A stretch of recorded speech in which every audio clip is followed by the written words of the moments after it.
It's the SJGAM.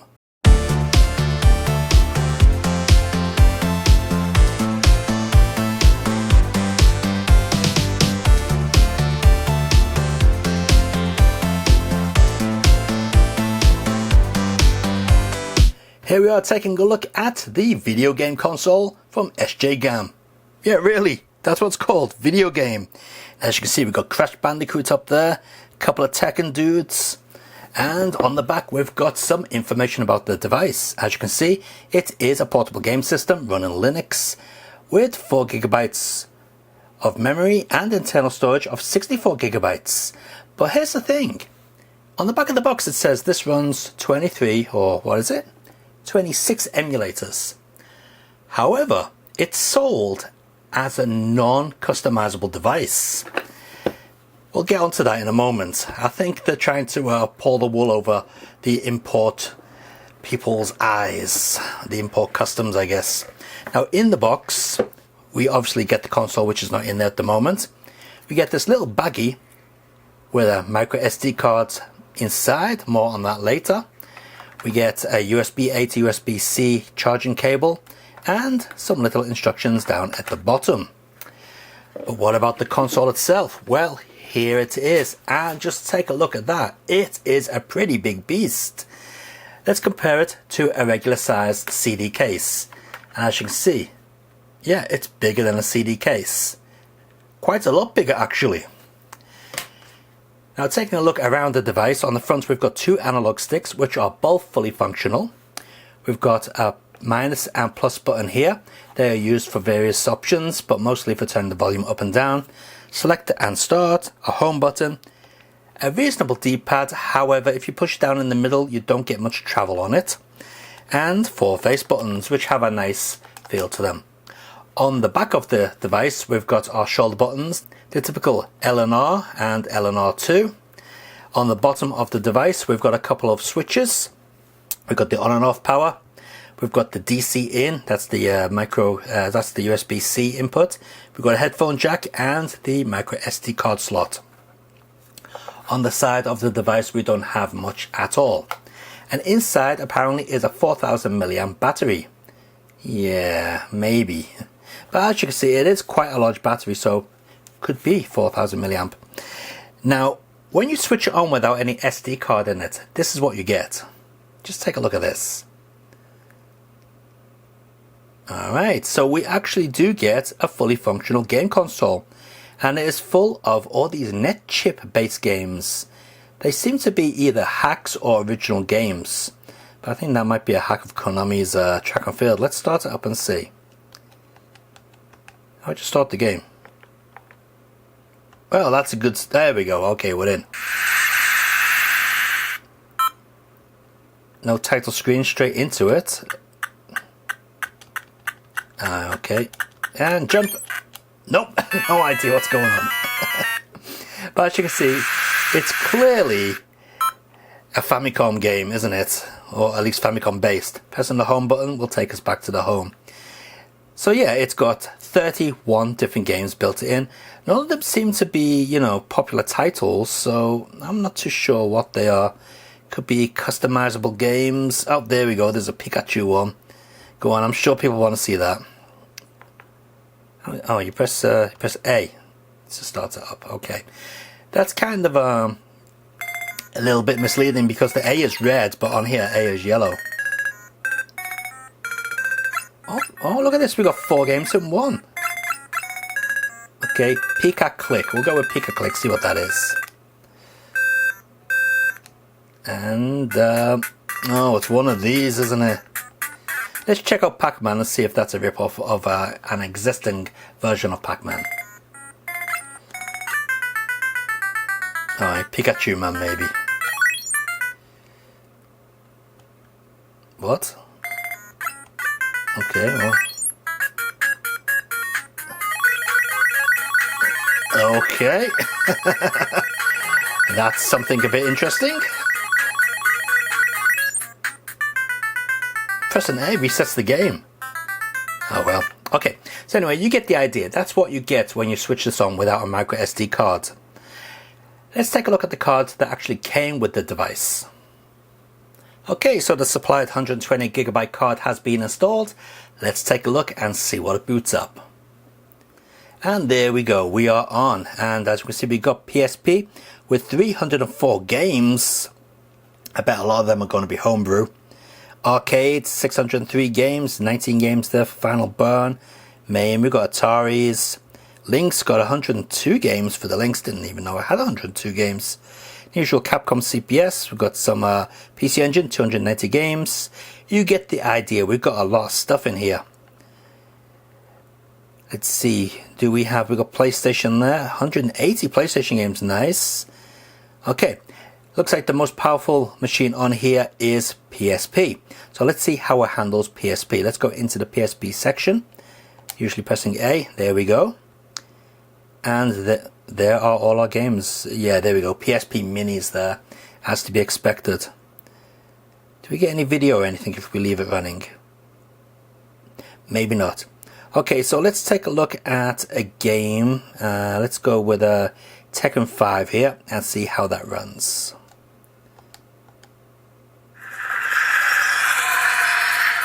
So I've only got one speaker on it, it's there. It's reasonable. Okay, let's get into the actual game and see if we've got any slowdown. Get ready for the next battle.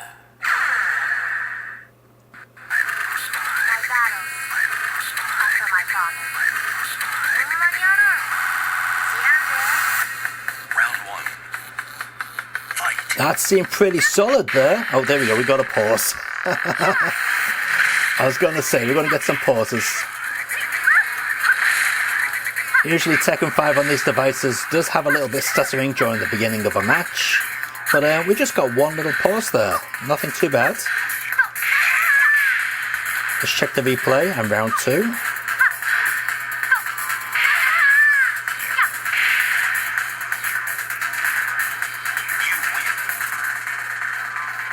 two.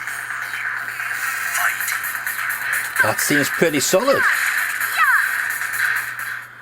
Okay, let's go on to the next round. Ready for the next battle. Any stuttering? Yeah. Fight. Okay, just a little pause. That is not too bad actually. That is very good for this type of a device. Okay, so press and select and start. We'll probably reset it. Yeah, there we go. Comes up with the main menu. Let's do a save state to see if they work. So we'll press A here. Okay, I presume that's save the state. Let's resume the game. Okay. I'll just move out a little bit.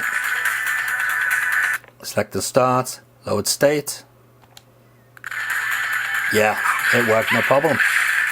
Pressing the home button does the same thing. And let's quit game. Oops. A button. Now, one thing you may be wondering is, are all games going to be in widescreen? Well, I'm afraid the answer is yes. And to show how ridiculous it can get, let's pick something like a Game Boy. Okay, so we'll go to Game Boy here. How many games are there? 1056. Alright, we'll just pick a random Game Boy game. Here we go, we'll pick that one. And you'll see, look at that. Stretch beyond belief. Just turn the volume down a little bit.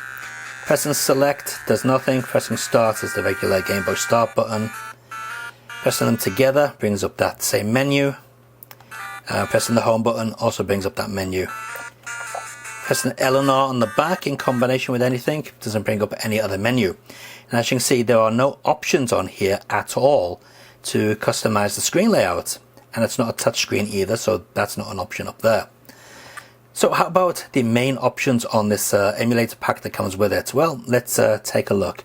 So pressing start will get us to the menu. Okay, sound settings. Alright, well, oops.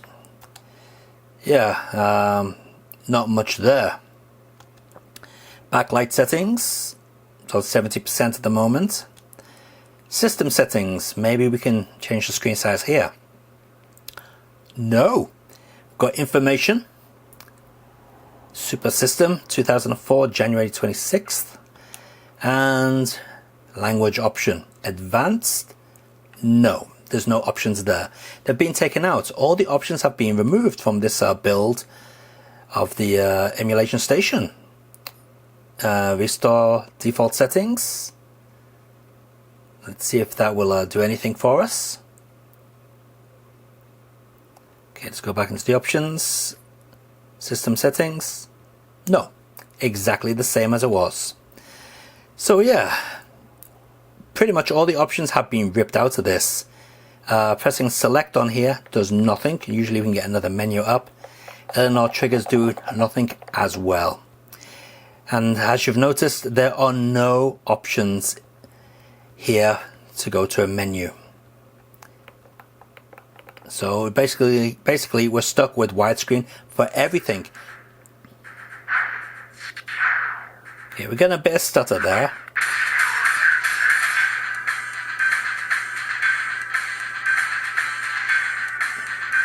Let's go into the actual game.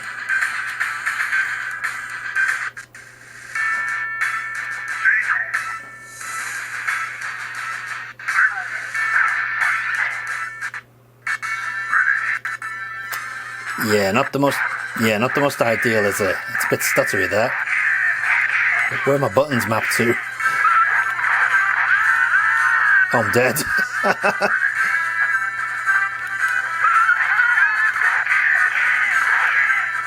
Jeez. Where are my buttons? I've only got one button. The buttons are not mapped. I think I've only got one button. Okay, well, as you can see, that wasn't too successful, was it? Let's get out of that. So, yeah, it's got N64 on here. Okay, let's take a look at a PlayStation game. Can't go wrong with PlayStation. That will work, no problems. Now, Test Drive Le Mans 24 Hours is actually also on the Dreamcast. I've never seen it on the PlayStation, so I'm quite intrigued to see what it actually looks like on this machine. Unfortunately, it's going to be super stretched, but can't be helped. Alright, we got our analog controls.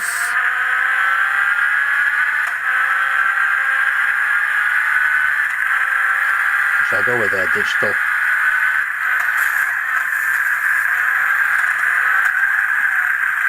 That's a view, okay.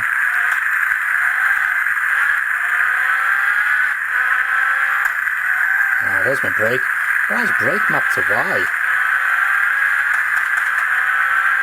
But as you can see, PlayStation is working, no problem. Has to be expected, really.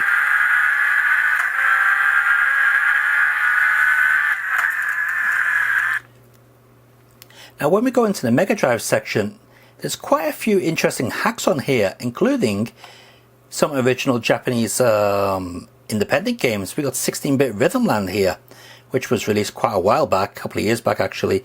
But on the other end of the scale, we've got like Yu, White Book, we've got the Yang family, we've got some original Chinese ROMs on here.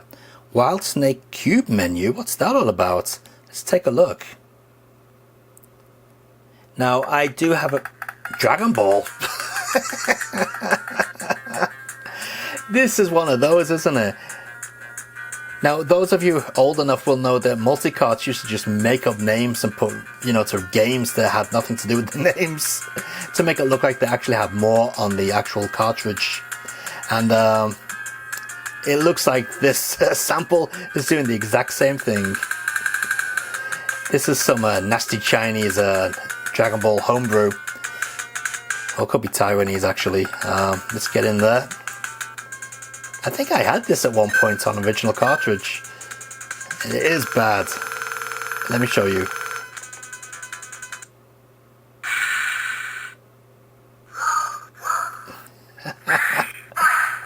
Oh man, some Street Fighter voices there.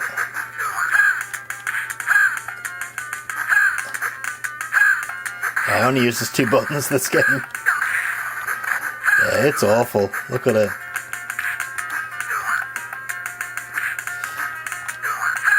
Did you get a move out? Nope. Yeah, and unfortunately no screen resolution or no screen size options. So what do I think of this device? Well, as something to hold, I do think it's quite comfortable. We've got these nice little raised bits here, which, you know, give you a good grip on the actual device. The button layout is nice. It's easy to get to everything without, you know, having to stretch your fingers or thumbs. The shoulder buttons up here, very easy to distinguish between, so no problems there as well. So as a bit of hardware goes, not too bad. I mean, you know, it's not the most powerful thing out there, but it does have enough grunt. The thing that lets it down though is the included software. Now, I understand it's got a 16:9 screen, and some people don't care having their game stretched, but a lot of people do care, and to not give you the option of a 4:3 aspect ratio is mind-numbing. It should be there, but they've stripped out all the options of Emulation Station. They're just not on here. So what I would recommend you do is load up your own version of Emulation Station instead of using the one that came with this. In fact, I have another micro SD card with Emulation Station on it. Let's put it in here and see what happens.